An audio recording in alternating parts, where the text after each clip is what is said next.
Hello friends, welcome back my YouTube channel. आज हम बात करेंगे यहाँ पर आबकारी विभाग मध्य प्रदेश के अंतर्गत आबकारी आरक्षक कार्यपालिका पदों की सीधी भर्ती एवं बैकलॉग भर्ती 2024 के बारे में, जिसमें फॉर्म किस तरह से भरा जाना है। इसकी डेट है 15 फरवरी 2025 जो शुरू हो चुके हैं, जिसको 1 मार्च 2025 तक भरा जाना है। इसके फॉर्म किस तरह से फिल करना है और किन किन गलतियों से आपको बचना है, जो कि यहाँ पर हम सारी आपको एक-एक करके बताएंगे। तो यहाँ पर हम एएसबी के पोर्टल के माध्यम से मध्य प्रदेश कर्मचारी अंतर्गत एक्साइज कांस्टेबल एग्ज़ाम 2024 हेतु आवेदन के लिए आगे बढ़ेंगे।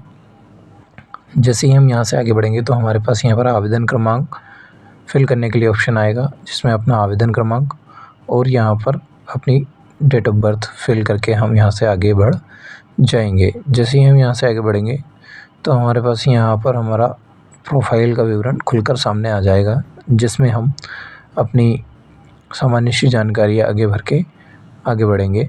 जैसे हम यहाँ से आगे बढ़ेंगे तो हमारे पास हमारे प्रोफाइल में जो डाटा फिल है वो सारा आ जाएगा। उसके बाद में हम यहाँ से पॉइंट नंबर 34 से काउंट करेंगे, जिसमें यहाँ पर हमें भूतपूर्व सैनिक, बिना वर्ग, दिव्यांग सारी चीज़ें दी रहेगी। इसमें से जिस कैटेगरी में आप आते हैं उस कैटेगरी का आपको चुनाव कर लेना है। तो यहाँ पर हम बिना वर्ग की कैटेगरी का उपयोग करके आगे बढ़ेंगे। यदि भूतपूर्व सैनिक है तो भूतपूर्व वाले वो करें। जिसके बाद में यहाँ पर हमें बिना वर्ग के बाद में 35 नंबर पे ऑप्शन दिया गया है, जिसमें हमें भूतपूर्व सैनिक की जो श्रेणी है उसके बाद में 36 पे यहाँ पर कर्मचारी हैं तो हाँ, नहीं तो नो।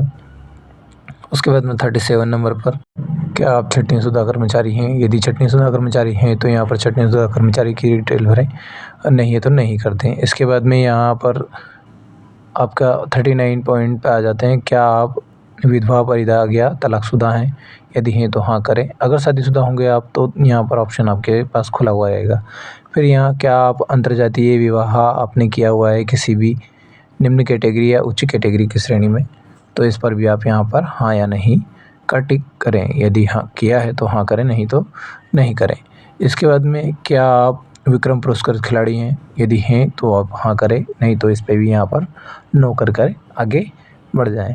इसके बाद जैसे ही यहाँ से हम आगे बढ़ेंगे तो click here to preference select हमारा जो है उसके ऊपर यहाँ पर क्लिक करके आगे बढ़ जाएंगे। जैसे ही हम यहाँ पे क्लिक करेंगे तो हमारे पास न्यू टेबल खुल के आएगी, जिसमें हमें प्राथमिकता का चयन करना है और अपने प्रेफरेंस फिल करना है। जिसमें पहले में हमें सीधी भर्ती आबकारी के अंतर्गत जो है उसका चयन करना है। दूसरा यहाँ पर बैकलॉग आबकारी, जो पुरानी भर्ती में से बची हुई पोस्ट हैं उनके ऊपर। तो यहाँ पर जैसे कैटेगरी वाइज दिया हुआ है कि SC ST में तो यहाँ पर बैकलॉग दिखाई दे रहा है, मगर OBC में बैकलॉग नहीं आ रहा है। तो इसी तरह से अपना प्राथमिकता का क्रमांक चयन करने के बाद में यहाँ से हम आगे बढ़ेंगे। तो यहाँ पर हमने चयन कर लिया है।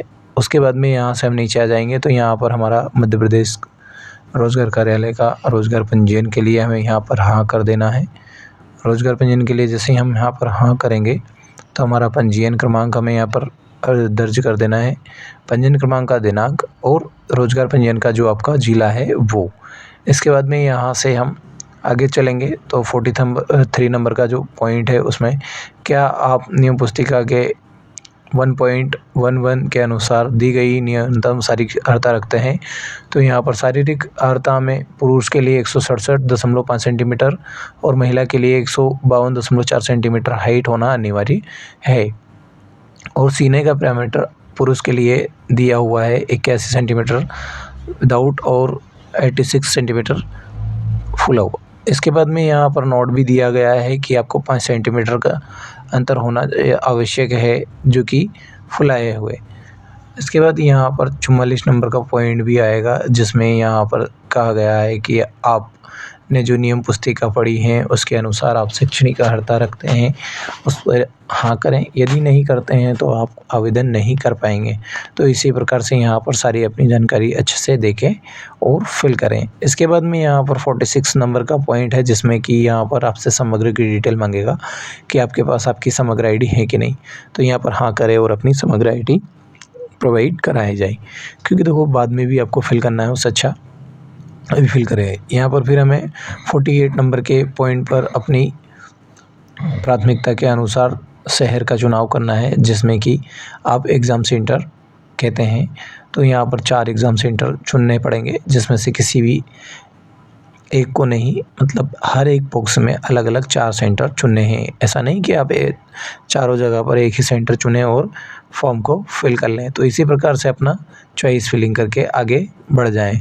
तो यहाँ पर ये पॉइंट्स दिए हैं, इनमें सारी चीज़ें आपको लिखी हुई है कि भाई आप किसी भी प्रकार की गलती करते हो तो उसके स्वयं जिम्मेदार रहेंगे।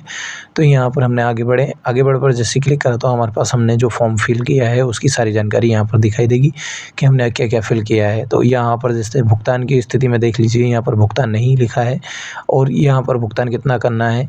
जैसे SC ST OBC के लिए यहाँ पर 250 रुपये हैं और ये 60 रुपये जो कि जिस प्लेटफॉर्म का यूज़ कर रहे हैं उसका चार्ज है। टोटल कुल मिलाकर 310 रुपये यहाँ पर कटेंगे और सामान्य के लिए यहाँ पर 560 रुपये चार्जेस कटेगा। तो इसी तरह से यहाँ पर हमने पूरा फॉर्म चेक कर लिया है कि हमने जो फॉर्म फिल करा है वो सही है। यहाँ पर प्रिंट पे क्लिक करेंगे। प्रिंट पे क्लिक करने के बाद में हमारे पास यहाँ पर हमारा, क्योंकि पहले ही दिया है कि आपको पहले प्रिंट आउट करना, उसके बाद ही प्रोसीड टू प्रिंट करेंगे। प्रिंट आउट करने के बाद में यहाँ पर हम प्रोसीड टू पेमेंट कर लेंगे। जैसे ही प्रोसीड टू पेमेंट करेंगे तो हमारे पास यहाँ पर पेमेंट के ऑप्शंस खुल जाएंगे, जिसमें हम यहाँ पर किसी भी माध्यम से नेट बैंकिंग या डेबिट कार्ड UPI के माध्यम से किसी भी माध्यम से पेमेंट कर सकते हैं। तो इसी के प्रकार से हमारे वीडियो में बने रहें। हमारे चैनल को लाइक, सब्सक्राइब और कमेंट करना बिल्कुल भी ना भूलें और अपने दोस्तों के साथ भी शेयर करना ना भूलें, ताकि हम आपके लिए ऐसे ही मेहनत करते हुए आगे नए नए वीडियो बनाकर लाते रहें। तो हमारे दोस्तों, आप सभी से निवेदन है कि लाइक एंड सब्सक्राइब करना बिल्कुल भी नहीं भूलें और अपने सारे दोस्तों को ग्रुप में सभी जगह शेयर करना भी बिल्कुल ना भूलें। धन्यवाद।